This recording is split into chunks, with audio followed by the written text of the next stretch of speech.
a rising star who captivated Brazilian football in the 2000s.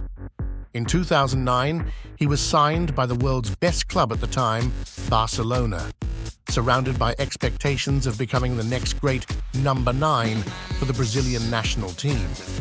Yet, he never fulfilled that promise. In today's video, we'll revisit one of the most intriguing and frustrating stories in Brazilian football, the career of Keirrison. Why did he never play a single match for the Catalan Giants? How did his form decline so drastically? Understand the reasons behind his meteoric rise and the downfall that led to a melancholic end to his career. Brazilian talent, the best of the best football in the world.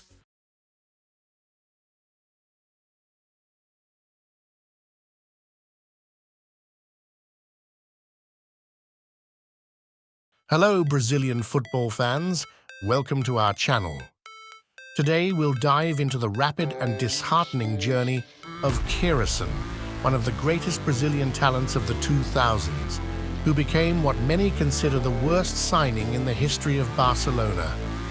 But what went wrong that led to such a steep fall, landing him in amateur football? That's what we'll explore today on Brazilian talent. Do you remember Keirrison's goals for Coritiba or Palmeiras? Share your memories in the comments. The move to Barcelona was undoubtedly the beginning of the end. But what were the key mistakes that led to such a sharp decline? Let's find out. But first, let's look at what created the hype around Keirrison. Keirrison emerged at Coritiba as a phenomenon. However, his journey began earlier in the youth ranks of Destined, a modest team from Mato Grosso do Sul. In 2005, at just 16 years old, he arrived in Coritiba to take his first steps with the U17 squad. The following year, he finished as the second top scorer in the Copa São Paulo de Futebol Júnior and was quickly promoted to the senior team. A promising start, featuring 6 matches and 3 goals, was interrupted by his first major injury in 2006. Keirrison had to wait until the next year to fully return. From that point, he experienced 2 magical years with Coritiba, scoring 45 goals in 94 appearances during 2007 and 2008. These outstanding numbers earned him accolades as the top scorer of the Campeonato Paranense in both 2007 and 2008, the top scorer of the Brazilian Série B in 2007, and the leading scorer of the Brazilian First Division in 2009, where he netted an impressive 21 goals at the highest level of competition. What made him such a standout player? First, his tactical intelligence. Keirrison had an exceptional sense of positioning in the box, consistently outmaneuvering defenders and showing composure in front of goal reminiscent of legendary Brazilian strikers like Romario. But he wasn't just a finisher. Keirrison knew how to create space and contribute to the build-up play, making him a versatile forward with the ability to move and participate in attacking sequences, setting him apart in the national scene. Besides his goal-scoring prowess, he possessed an explosive physicality that made him a threat in quick plays and a strong aerial presence, despite not being the tallest centre forward. Such exceptional talent naturally caught the attention of clubs worldwide. Yet the timing wasn't right, at least not just yet. In 2009, Keirrison arrived in São Paulo. His destination? The high-profile Palmeiras squad. The transfer, valued at 2 million reais, came with lofty expectations. And K9, as he was already known, did not disappoint. He scored 24 goals in 35 appearances. Remarkable numbers. Palmeiras fans saw in him a potential successor to icons like Edmundo and Evia.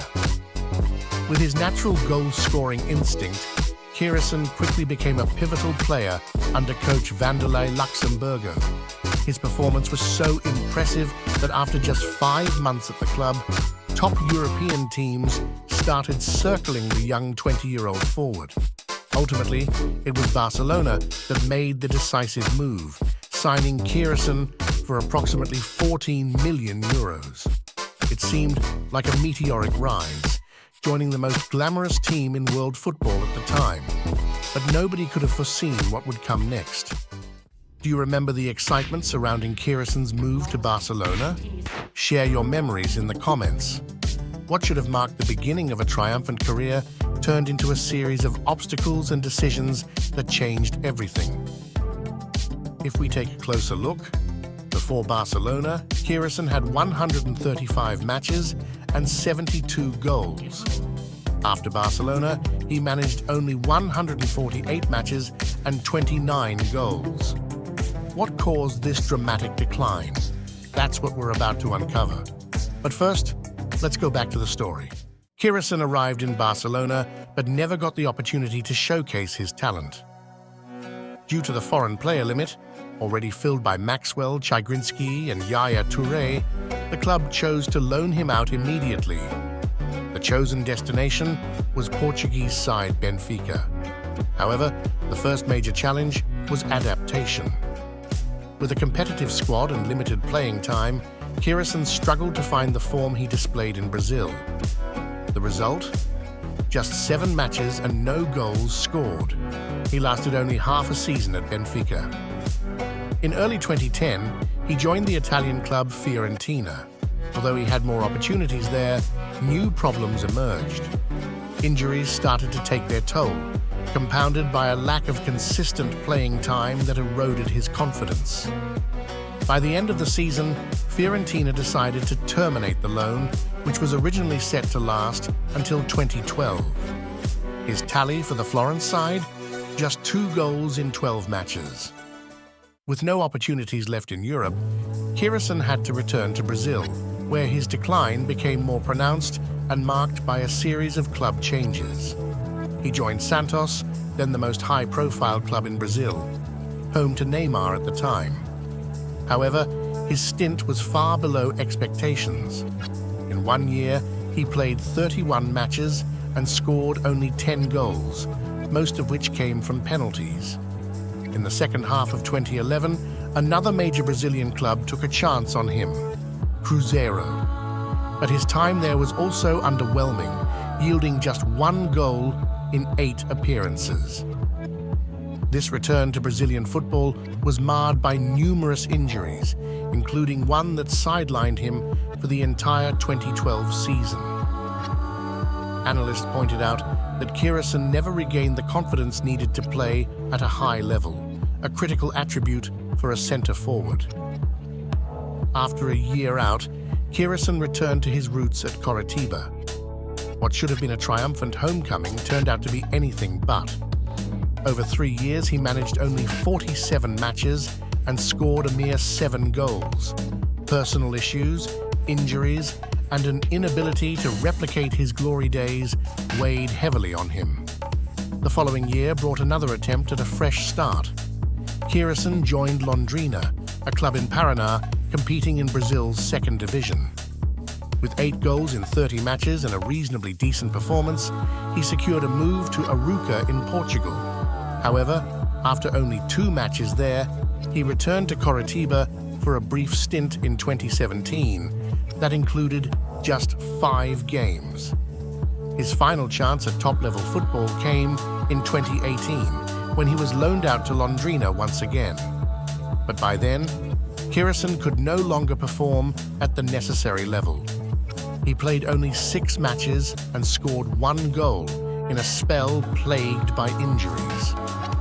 What led to this decline, which saw a player who was once Barcelona's multi-million euro signing reduced to a forgotten name at Londrina? All right, if you've made it this far, it's time to break down why Keirrison couldn't replicate his initial success. To start, his move to Barcelona may not have been the best decision at that stage in his career. The club's 3 non-EU spots were already filled, leaving him without a place on the roster.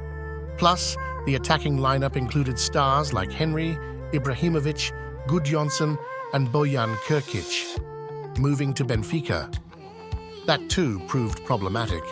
The team already had 9 other forwards, including Oscar Cardozo, Saviola, Nuno Gomes, Alan Kardec, Weldon, and Mantoras. At Fiorentina, while the competition was less intense with only Gilardino and Seferovic ahead of him, adapting to the more physical Italian game proved difficult, resulting in injuries and a tough adjustment period. From that point onward, Keirrison's confidence was never the same. He struggled to seize opportunities back in Brazil. A combination of injuries, lack of consistent playing time, the absence of a technical team focused on his development, and the relentless pressure for immediate results all negatively impacted both his physical and mental health. Despite his natural talent, Keirrison never received the support needed to overcome these hurdles. It's a real loss for football. But the story doesn't end there.